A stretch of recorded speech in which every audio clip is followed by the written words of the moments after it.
বাংলাদেশ সরকার Saudi আরব ও সংযুক্ত আরব আমিরাতে অবস্থানরত প্রবাসী বাংলাদেশিদের জন্য 11,000 মেট্রিক টন ইলিশ রপ্তানি করার সিদ্ধান্ত নিয়েছে। মৎস্য ও প্রাণী সম্পদ মন্ত্রণালয়ের উপদেষ্টা ফরিদা আক্তার সোমবার এক সংবাদ মাধ্যমে সম্মেলনে এ তথ্য জানান।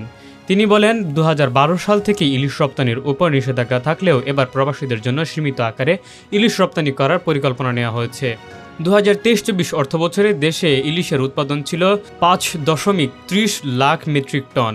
এই পদক্ষেপের মাধ্যমে দেশের মানুষের জন্য ইলিশ সরবরাহ বাড়ানো এবং দাম নিয়ন্ত্রণে রাখা সম্ভব হবে। এছাড়া প্রবাসী বাংলাদেশিদের অনুরোধের পরিপ্রেক্ষিতে এই সিদ্ধান্ত নেওয়া হয়েছে, যারা বিদেশে থাকলেও দেশের প্রতি তাদের ভালোবাসা এবং প্রয়োজনীয়তার কথা জানিয়েছেন।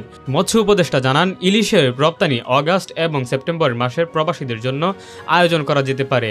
জনশক্তি, কর্মসংস্থান ও প্রশিক্ষণ ব্যুরো তথ্য অনুযায়ী সৌদি আরবে প্রায় 44 লাখ এবং সংযুক্ত আরব আমিরাতে প্রায় 22 লাখ বাংলাদেশি প্রবাসী কাজ করছেন।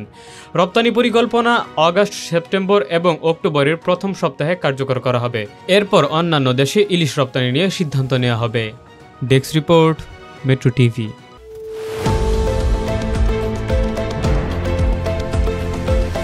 দেশের পাশে, বিশ্বের সাথে। Metro TV.